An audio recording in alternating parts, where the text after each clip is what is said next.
Gak sampai di situ, Imam Al-Busiri dalam pasal kedua ini dalam rangka memompa motivasinya dalam ibadah, beliau juga ya'tarif ala nafsu, mengenal dirinya. Beliau katakan wala tazawwad juga bilal mauti nafilatan, dan tidaklah membekali diri siapa aku, kata Imam Al-Busiri, qablal maut, sebelum datangnya kematian nafilatan, yaitu dengan mengerjakan perkara-perkara sunnah.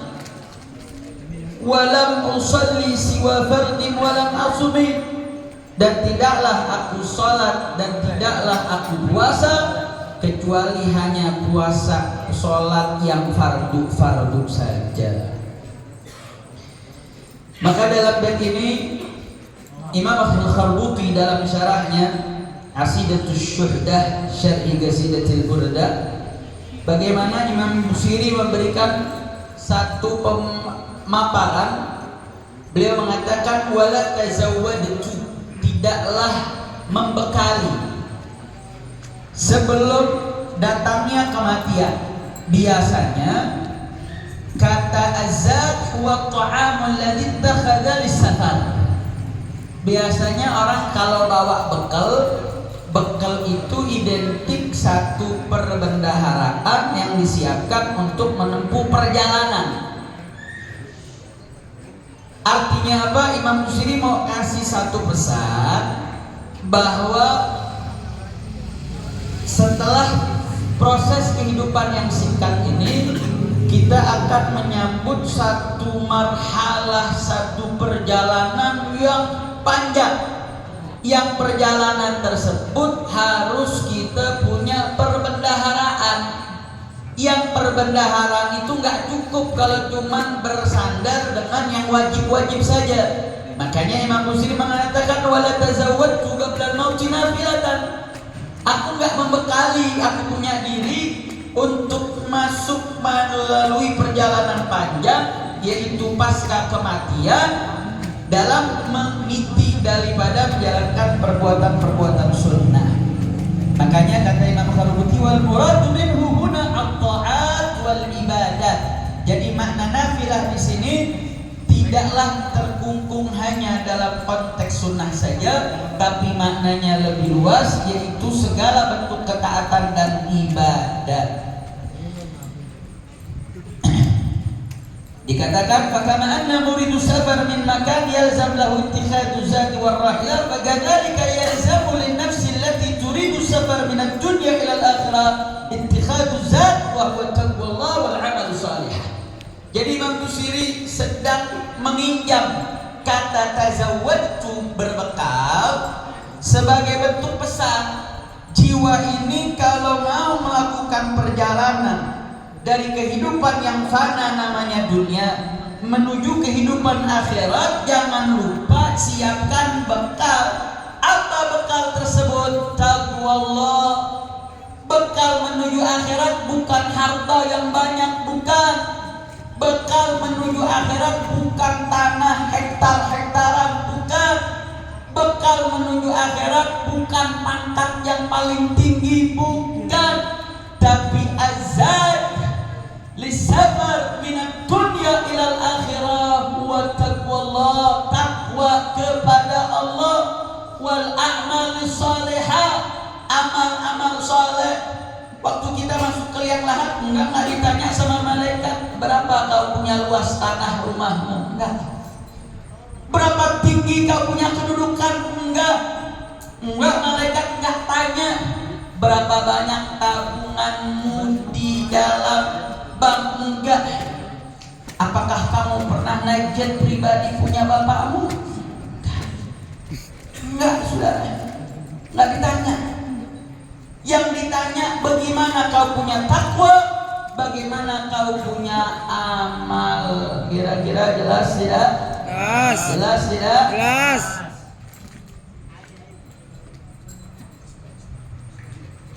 Nah,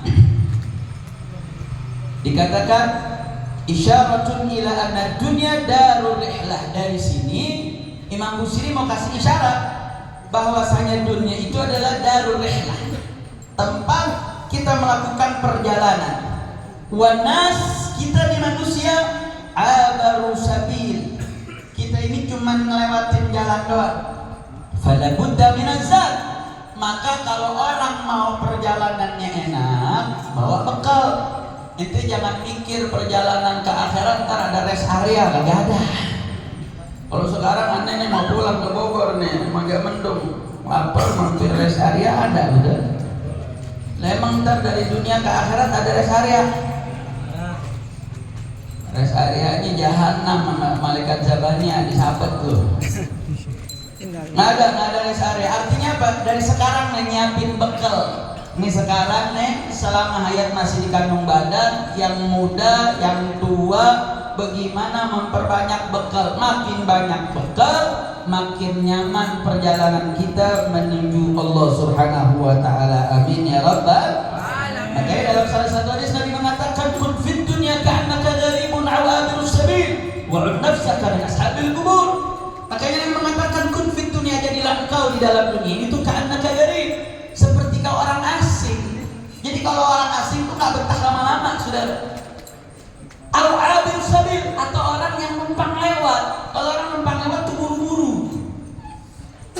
Makanya bagaimana cara kita bisa merasakan diri kita seperti orang asing atau orang numpang lewat? Makanya dikatakan ud nafsa, kau perhitungkan dirimu min ashabil kubur, daripada pemilik orang yang akan ke kuburan. Jadi yang dipersiapin orang ke kuburan emang bawa mobil yang mewah. Orang masuk ke kuburan bawa modal kain kafan sama amal. Enggak ditanya tuh, ente anaknya presiden, enggak ditanya. Oh itu mantunya presiden, enggak ditanya. Yang ditanya ma rabbuk, ma nabiyuk. Yang ditanya iman kita, takwa kita, amal kita. Kira-kira jelas tidak? Jelas tidak? Makanya dari sini Imam Al-Busiri ingin menekankan bahwasanya ibadah merupakan satu nilai penting sebagai bentuk modal kita. Makanya hasil makna ma ja'altu syai'an minan nawafil zadu safar qabla al-fawt wa la tahayyatu lil usul ila maratil kamal qabla al-maut wa iqtasartu min qusuri himmati ala fardhis salati wassiyam. Ini teguran buat kita nih. Kita jujur aja nih.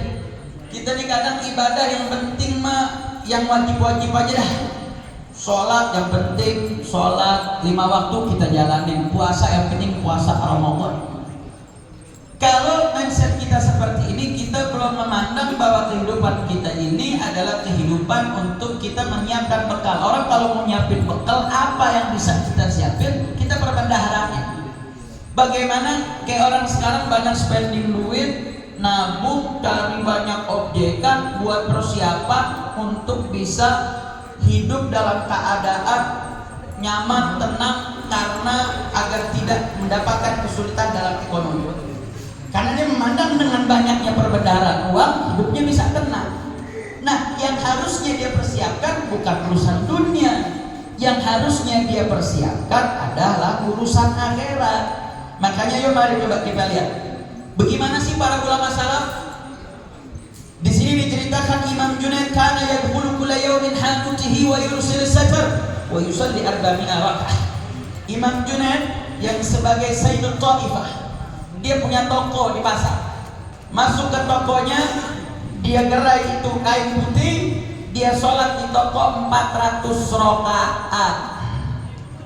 Saya mau tanya, 400 rakaat banyak apa dikit? Banyak. Lu sholat tarawih 20 aja udah garu-garu paha lu. Memang lama banget sih. Padahal bacanya kulhu sama kulhu. Summa ya'udu ila baiti, udah selesai 400 rakaat pulang ke rumah saudara. Wa Abi Abdillah ibn Khafif anhu kana yaqul rubbama kuntu aqra fi ibtida'i amri fi rak'ah wahidah 10,000 marra qul huwallahu ahad. Ada seorang ulama namanya Abi Abdillah ibn Khafif. Dia katakan, saya kalau setiap sekatu rakaat sholat, saya baca 10.000 qul huwallahu ahad. Saya mau tanya, 10.000 qul huwallahu ahad banyak nggak? Banyak. Banyak nggak? Banyak. Satu rakaat berarti 2 rakaat 20.000. Wa rubbama kuntu aqra fi rak'ah wahidah al-Qur'an kullah. Bahkan kadang-kadang saya Wa rubbama kuntu usalli min al-ghadati ila al-asr raq'ah. Bahkan dari ba'da zuhur sampai asar saya sholat 1000 rakaat. Dari riwayat ini, walaupun kita belum bisa tuh kayak Imam Junaidi ke toko, bukannya dagang sholat 400 rakaat. Kita belum bisa tuh kayak Imam Abi Abdullah bin Khafif yang baca sampai 10.000 kali qul huwallahu ahad. Tapi bagaimana kita bekali diri kita? Jangan cuma fokus sama yang fardu-fardu doang. Kita ini butuh bekal yang banyak. Kita wali bukan, dosa banyak, ibadah belum tentu diterima. Terus pede bener sama yang fardu-fardu doang. Bekalin. Ya minimal sholat qobliyah 2 rakaat, ba'diyahnya 2 rakaat, sholat fajarnya jangan lupa, duhanya belum bisa 8 rakaat 2 rakaat. Oh itu kalau duhanya rutin itu napas ente bisa ngebakar setan. Paksain diri kita. Bagaimana kita mau memaksakan diri kita untuk spending uang, untuk nyari kelebihan harta, begitu juga kita diri kita untuk punya bekal untuk menuju akhirat insya Allah. Makanya Imam Abu Hanifah diriwayatkan, orang-orang di sekitar Imam Abu Hanifah mengatakan sama ra'aituhu wada'a janabihi 'ala al-ard. Saya melihat tuh Imam Abu Hanifah tuh naruh tubuhnya untuk tiduran. Bahkan diriwayatkan kana yusalli salatal ghada bi wudu'il isya. Imam Abu Hanifah itu salat al-ghada itu dengan wudu' isya. Artinya Imam Abu Hanifah salat subuh itu pakai wudu' isya. Artinya apa? Semalaman enggak tidur. Wa qala Syu'bah hasastu Abu Hanifah waqta dukhuli nas madaja'ahum fa kharaja min manzilihi wa dakhala al-masjid wa ishtaghala bis-salat falam aqdir 'ala as-sahar wa alqaitu hisayat fi na'layhi wa raja'tu fa 'inda qurbi as-subuh raja'tu fa wajadtu fi makani yaqwa yabki. Jadi ada satu orang lagi waktu isya begini dinungguin, diikutin sholat Imam Abu Hanifah, ada nggak kuat, ada dia pulang, dia tidur, balik lagi Imam Abu Hanifah masih di tempat yang sama dalam keadaan doa dan dalam keadaan menangis di hadapan Allah Subhanahu wa taala. Ini Imam Abu Hanifah, sahibul madhab, yang andai kata dia mau ngandelin ilmunya aja diamalin tuh, itu udah cukup dia punya amal jariah. Wa ma'adzalik nggak mencukupin dengan ilmu amal jariahnya. Ini kita karya kitab nggak ada, ilmu nggak ada yang belum bisa kita ajarin, terus kita masih yaktamid cuma dengan fardu-fardu saja. Ya kita nggak bisa ke Imam Abu Hanifah buat madhab, tapi tanamin dong diri kita. Yuk mari kita sholat sunnahnya.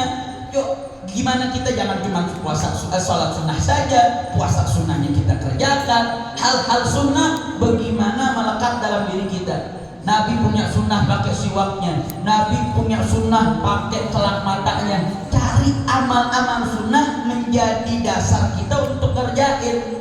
Bagaimana memperbanyak bekal kita untuk bisa menuju Allah Subhanahu wa taala. Amin ya rabbal alamin.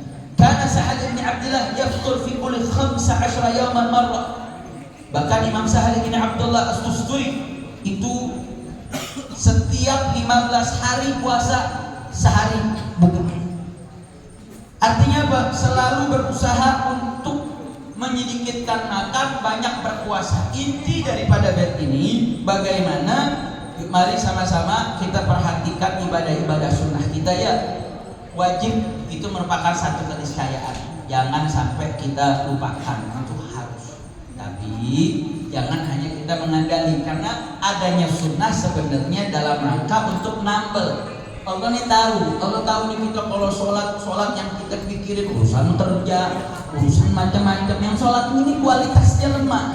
Nah karena itu rahmatnya Allah kasih keamanan sunnah untuk nempel, untuk nambel, untuk jadi tambahan agar sunnah fardunya lengkap. Sunnah itu kemudian menjadi penopang mengantarkan daripada amal tersebut bisa sampai kepada Allah Subhanahu wa taala. Jadi jangan remehkan sunnah, karena kalau kita remehkan sunnah, jangan kaget dan jangan heran kita akan mudah meremehkan yang wajib. Kalau sudah yang wajib kita remehkan, kita entengin, bakal mudah kita ngerjain daripada dosa-dosanya Allah. Oh kalau mudah kita ngentengin dosa-dosanya Allah Subhanahu wa taala, naudzubillah min dzalik, kita mati subul khatimah. Jadi kalau mau mati husnul khotimah, jaga bukan jaga di fardunya, tapi mulai jaga dari sunnahnya. Oh, kalau sunnahnya aja dijaga, otomatis fardunya bakal dijaga. Lah bagaimana fardunya mau kelewat? Kalau dia udah sholat sunnah fajar, masa iya subuhnya lewat? Sunnahnya udah dijaga kok. Pasti subuhnya dia sholat. Tapi kalau dia cuma ngandelin fardunya saja, sunnahnya ketinggalan, bisa jadi fardunya ketinggalan, akhirnya yang haram gampang dia kerjakan. Na'udzubillah min dzalik. Maka semua yang hadir di sini siap jaga perbuatan yang wajib, siap jaga ketaatan, siap amalkan yang sunnah, siap perbesar bekal menuju Allah. Takbir. Dan sebaik-baik bekal kita untuk menuju Allah Subhanahu wa taala itu pintunya lewat Nabi Muhammad sallallahu alaihi wasallam. Makanya luar biasanya Allah dan rahmatnya Nabi Muhammad sallallahu alaihi wasallam dari seluruh aspek kehidupan Nabi, ketika itu dikaitkan karena mahabbah kita kepada Nabi Muhammad sallallahu alaihi wasallam, itu menjadi bekal buat kita. Masuk kamar mandi ada sunnahnya, keluar kamar mandi ada sunnahnya, mau tidur ada sunnahnya, bangun tidur ada sunnahnya. Dalam semua aspek makan, minum, ajaran amalan sunnah begitu banyak. Artinya apa? Hamparan zat, hamparan bekal itu banyak. Cuman masalahnya kitanya nggak mau mempersiapkan dan nggak menganggap itu sebuah bekal, sehingga kita memandang itu menjadi satu hal yang biasa. Tapi kalau kita sudah memandang perspektif kehidupan kita butuh perbanyak bekal karena perjalanan yang begitu panjang, maka kita akan berburu sebanyak-banyaknya sunnah di depan mata kita. Untuk itu memperbanyak bekal kita. Mudah-mudahan Allah berikan taufik hidayah untuk kita semua, dan mudah-mudahan Allah perkuat daripada segala apa yang ada dalam diri kita untuk menjaga perbuatan amal-amal wajib kita, terkhusus kita diberikan taufik hidayah untuk menjalankan sunnah Nabi kita Sayyidina Muhammad sallallahu alaihi wasallam. Amin ya rabbal alamin. Dan informasikan semua yang hadir di sini sebagaimana yang telah diinformasikan oleh Imam Besar, insyaallah tanggal 15 malam 16 atau malam 12 Rabiul Awal, insyaallah DPP Dewan Pimpinan Pusat Front Persaudaraan Islam akan mengadakan perayaan Maulid rutin setiap tahun di malam 12 Rabiul Awal. Dan seluruh daripada jamaah Majelis Al-Islam bukan lagi jadi tamu, tapi jadi tuan rumah. Bagaimana memakmurkan Maulid di malam 12, mudah-mudahan Maulid tersebut akan menjadi momentum persatuan umat. Amin. Dan mudah-mudahan itu menjadi satu ajang untuk kita bisa menunjukkan cinta kita kepada Nabi kita Sayyidina Muhammad sallallahu alaihi wasallam. Maka semua hadis ini siap hadir malam 12. Siap ramaikan Maulid Dewan Pimpinan Pusat. Siap. Takbir. Allahu Akbar. Sallu ala Nabi. Jadi viralkan video undangan imam, video undangan para tokoh untuk kita makmurkan, kita bikin jalan, jangan cuma satu jalur, dua jalur. Kita biasa untuk cuma satu jalur, kita pengen panggung ini dua jalur jadi panggung. Setuju? Setuju? Setuju? Nah, makanya viralin biar, karena di Indonesia nih kalau udah viral baru jadi putusan, betul? Kalau nggak viral kayaknya nggak bisa menggugah para pejabat. Jadi imannya imanhum fi viralihim berarti kalau saya. Jadi dia mesti viral dulu, digojok dulu, diomelin dulu rame, baru dia kok dengar. Makanya viralkan, jadikan seluruh status kita acara untuk besok di malam 12. Mudah-mudahan itu menjadi ajang Allah buka pintu taufik hidayah buat kita. Agar kita nih makin mahabbah cinta dengan sunnah Nabi Muhammad sallallahu alaihi wasallam. Ini yang bisa saya sampaikan. Mohon maaf atas segala kekurangan. Wabillahi taufiq wal hidayah. Wassalamualaikum warahmatullahi wabarakatuh. Jazakumullah khairan jazak kepada guru kita yaitu Al-Habib Muhammad bin Husain atas LCMA yang telah memberikan ilmunya pada malam hari ini. Dan selanjutnya sebelum